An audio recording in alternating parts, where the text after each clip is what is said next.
बेरोजगारी मारे चाटा, महंगाई कमर तोड़ है, बिजली पानी है लापता, खस्ता हालत हर रोड है। रोड पड़े हैं अब बेजान, कर्ज में डूबा रोए किसान और भाग रही है भूखी जनता, सोया खा के तू पकवान है। अभी भारतीय जनता पार्टी के किसी प्रवक्ता को बिठा लीजिए, वो कागजों में इतना बड़ा विकास दिखा देंगे, लेकिन जनता जिसकी लगाए है आस, कागजों में हुआ विकास। हर घोटाले हर गड़बड़ के तुम ही असली प्रणेता जी, तो जरा पब्लिक की सुन लो नेताजी। 50,000 रुपए हर आदमी 130 करोड़ जनता के खाते में आप डालिए और देखिए देश कैसे उन्नति करता है।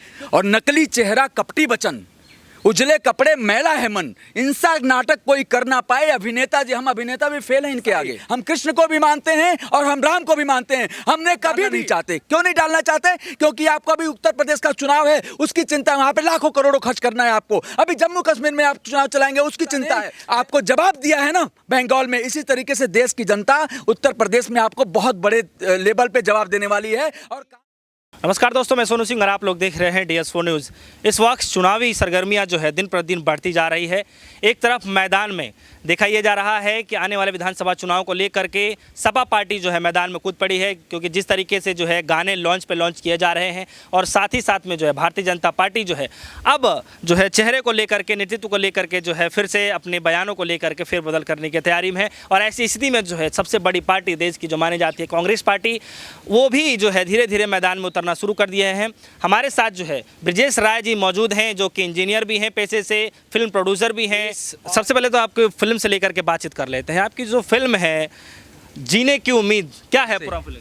जी नमस्कार, सबसे पहले तो बहुत बहुत धन्यवाद आपका।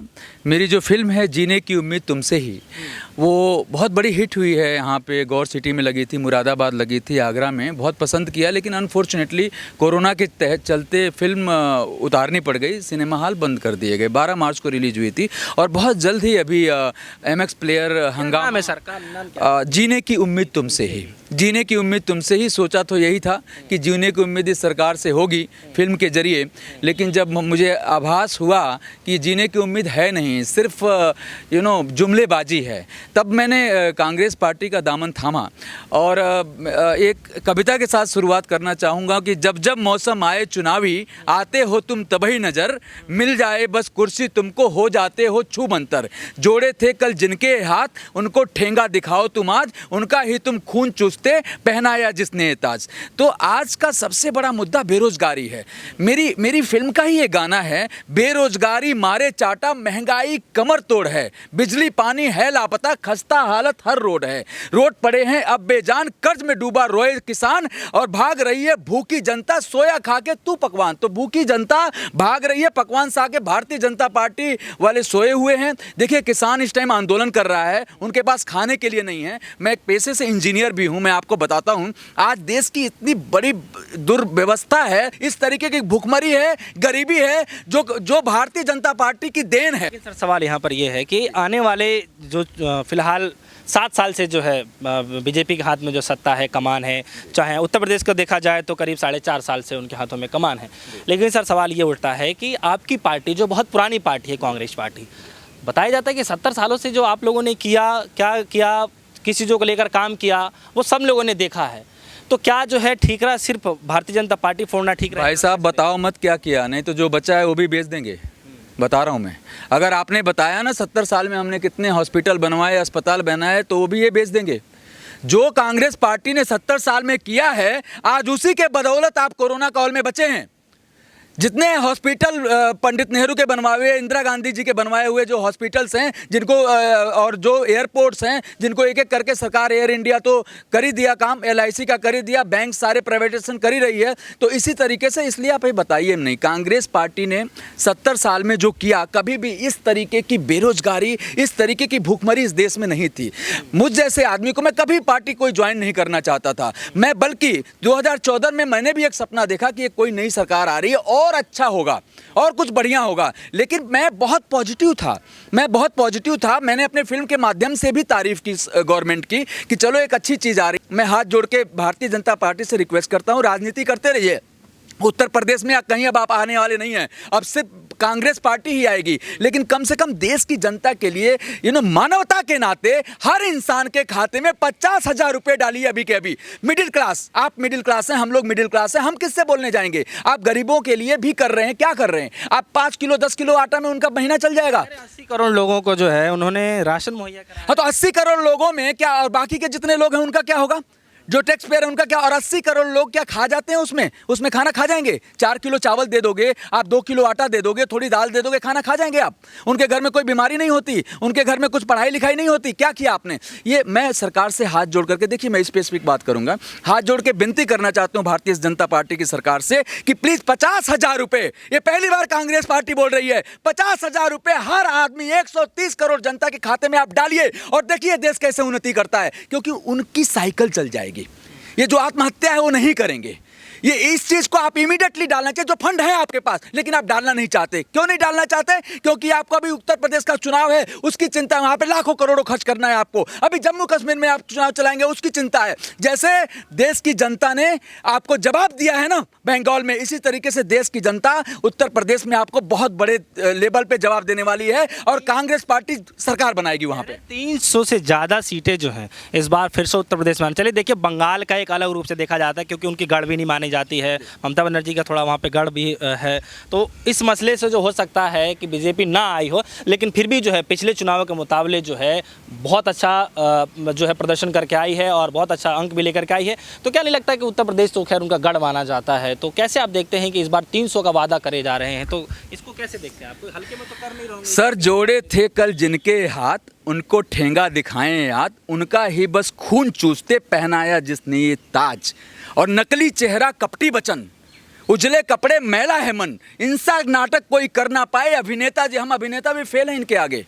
सर, ये फिर से जाकर के जनता को बेवकूफ़ बनाएंगे भाषणों के जरिए, पर भारत की जनता ने सोचना है। अभी जनता बिल्कुल समझ चुकी है सर कि ये लोग सिर्फ जुमलेबाजी की राजनीति करते हैं, धर्म की राजनीति करते हैं। देखिए, हमारा देश सदियों से ही धर्म प्रधान देश रहा है। जय श्री राम हम भी कहते हैं, मैं भी ब्राह्मण हूँ, हमारे जगदीश शर्मा हमारी पार्टी में वो भी ब्राह्मण है। ब्राह्मणों की पार्टी रही है कांग्रेस, लेकिन हम हर धर्म को समान मानते हैं, हिंदू मुस्लिम सिख ईसाई। हम कृष्ण को भी मानते हैं और हम राम को भी मानते हैं। हमने कभी भी, मैं मंदिर और मस्जिद के बारे में अभी कुछ नहीं कहना चाहता, आप लोग देख ही रहे होंगे क्या चल रहा है वहाँ पे, 50 लाख की ज़मीन और 2 करोड़ की ज़मीन। इसके बारे में मैं बहुत डिटेल में नहीं जाना चाहता हूँ। मैं सिर्फ ये चाहता हूँ कि भगवान राम हमेशा मर्यादा पुरुषोत्तम रहे हैं। तैयारी कर रहे हैं आप लोग उत्तर प्रदेश? देखिए, उत्तर प्रदेश में हमारी तैयारी है, हम जनता के बीच में जा रहे हैं प्रियंका जी के नेतृत्व में। तो आप लोग हर चुनाव में रहे हैं, लेकिन इस बार सर, इस बार जनता को समझ आ गया है। इस बार हम चुनाव में गए हैं और अच्छी तरीके से जाएंगे। प्रियंका गांधी जी के नेतृत्व में, पंडित जगदीश शर्मा के नेतृत्व में, राहुल गांधी प्रियंका गांधी सेना को साथ लेकर के, जिसके लाखों सदस्य बन चुके हैं।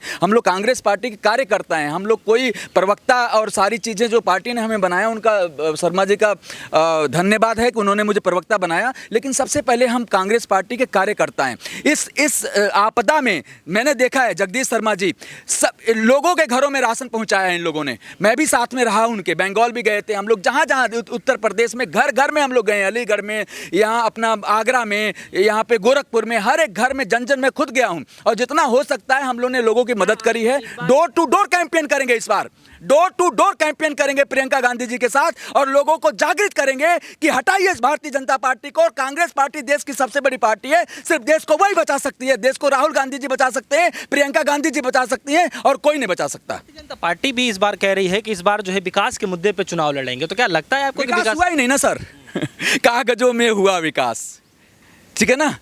बेरोजगारी मारे चाटा, महंगाई भी कमर तोड़ है, बिजली पानी है लापता, खस्ता हालत हर रोड है, रोड पड़े हैं अब बेजान, कर्ज में डूबा रोए किसान, भाग रही है भूखी जनता, खोया सोया खा के तू पकवान, जनता जिसकी लगाए है आस, कागजों में हुआ विकास, हर घोटाले हर गड़बड़ के तुम ही असली प्रणेता जी, तो जरा पब्लिक की सुन लो नेताजी। ये मेरी फिल्म का गाना था, बहुत वायरल हुआ है इस किसान आंदोलन में। तो कागजों में विकास तो बहुत है। अभी भारतीय जनता पार्टी के किसी प्रवक्ता को बिठा लीजिए, वो कागजों में इतना बड़ा विकास दिखा देंगे, लेकिन सबसे विकास आप देश के जनता को रोटी तो दे नहीं पा रहे।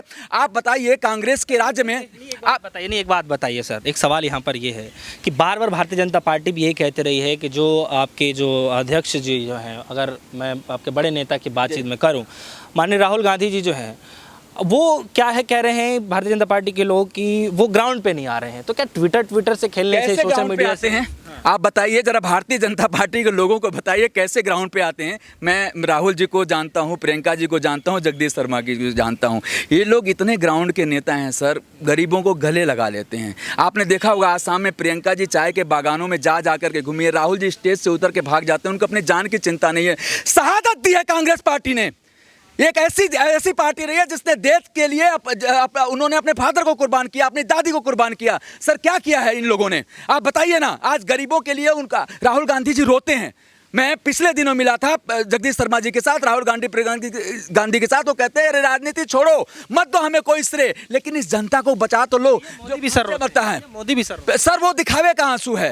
राहुल गांधी जी एक एक्चुअल नेता है, एक एक्चुअल नेता है, जमीन से जुड़े हुए नेता हैं, और वो इस तरीके की बात करते हैं। और देखिए पेट्रोल कभी कांग्रेस के टाइम में आप भी देखते होंगे 70 रुपये बैरल था, तभी भी हमने पेट्रोल का दाम कम रखा, हमने जीएसटी और सारी चीज़ों को रखा। लेकिन आज की डेट में आप बताइए क्या, कहाँ पे 100 रुपये से ऊपर, डीजल भी 100 रुपये से ऊपर, आप सारी सब्सिडी मतलब जनता की जेब से ले रहे हैं। मतलब ये क्या, एक तो कंगाली उसमें आटा गीला हैं। आप अभी अपनी गाड़ी से आए हैं, कुछ लोग बेचारे पेट्रोल से आते हैं, उनके पास पेट्रोल भरने के पैदल नहीं है। कुछ लोगों तो शर्म के मारे, मैं मिडिल क्लास की बात बता रहा हूँ, जिन्हें मैं जानता हूँ कि वो पैदल चल के आते हैं और कहते हैं मैं गाड़ी से आया हूँ, क्योंकि उन पर पैसे ही नहीं है भरने के लिए। तो ये तो हाल कर दिया इस देश ने। अगर जनता अभी भी नहीं जागती है ना, तो मैं आपके चैनल के माध्यम से कहना चाहूँगा तो बहुत देर हो जाएगी भाइयों और बहनों। और आप देखेंगे मनमोहन सिंह जी जैसे वित्त मंत्री आज तक कभी नहीं हुआ, कभी भी इस देश की कोई बेरोजगारी इस तरीके की नहीं हुई। ठीक है, वैसे तो हर पार्टी का ये दावा है कि आने वाले चुनाव में जो है सन 2022 का जो विधानसभा चुनाव है, हर पार्टी का यही दावा है कि इस बार अच्छा काम करेंगे और जो है अच्छा रूपरेखा से जो है हम पार्टी को आगे ले आएंगे और जनता जो है उन्हीं को भारी बहुमतों से जो है वोट देने वाली। एक तरफ कांग्रेस का भी यही दावा रह रहा है, भारतीय जनता पार्टी एक तरफ ये कह रही है कि वो विकास के मुद्दों पे जो है वोट मांगेगी, और दूसरी तरफ जो है देखने को मिल रहा है जो सपा पार्टी है, उनका तो जो गाना भी है वो भी हिट होने लगा है। तो देखना ये है कि क्या पंजा जो है, जो जकड़ा हुआ दिख रहा है, वो काम करना शुरू करेगा, या फिर जो साइकिल है पंचर होने के बावजूद भी जो है मैदान में जो है कहीं ना कहीं रेस को आगे निकल पाएगी, या फिर जो कमल है वाकई में इस बार भी फिर से खिलेगा। आने वाला वक्त ही बताएगा किसके माथे जो है सरताज चढ़ने वाला है। फिलहाल के इतना ही, जोड़ेगा हमारे साथ देखते रहिए DSO न्यूज़। धन्यवाद।